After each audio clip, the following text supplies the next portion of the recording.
নতুন বাড়িতে আসার পর তোমাদেরকে আমি আর বড় ভিডিও দিতেই পারছি না, কারণ বুঝতেই পারছো একটা ভাড়া বাড়ি চেঞ্জ করা মানে কতটা কাজ থাকে। আর বুঝতে পারছো সবকিছু আমাকে একা হাতে সামলাতে হচ্ছে। আর তোমাদের দাদাভাই করেছে, তবে ঘরটা তো সুন্দরভাবে আমাকেই গোছাতে হবে। ঘর, আলমারি গোছানো, রান্নাঘর গোছানো সবকিছু হয়ে গেছে, তবে কিছু জামা কাপড় রয়ে গেছে, বৃষ্টির কারণে শুকাচ্ছে না, তাই জন্য গোটা ঘর এলোমেলো হয়ে আছে।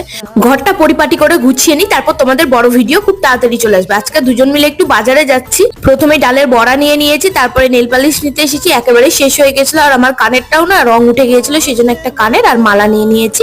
গোপুর জন্য দুটো সুন্দর জামা নিয়েছি, আর বিছানার চাদর একটা নিয়েছি। আর কিছু মাসের বাজার সেরে আলু, পেঁয়াজ, টমেটো এইসব নিতে চলে এসেছি। জামা কাপড় মেলার জন্য একটা দড়ি নিয়ে তারপর একটা নের কাটা নিয়ে নিয়েছি, ঘরের নের কাটাটা হারিয়ে গেছে। এখান থেকে 1 কিলোর মতো মুড়ি নিয়ে নিলাম। বাড়িতে গিয়ে এই যে ডালের বড়াগুলো দিয়ে চাটনি দিয়ে খাচ্ছি। আজকে দুপুরে ডিমের ঝোল আর ভাত করেছিলাম, তো সেটা দুপুরেই শেষ হয়ে গেছে, সেই জন্য রাত্রে আবার ডাল সিদ্ধ, ভাত আর বাজার থেকে বেগুনি আর চপ এনেছিলাম, তো এটা দিয়ে গরম গরম ভাত খুব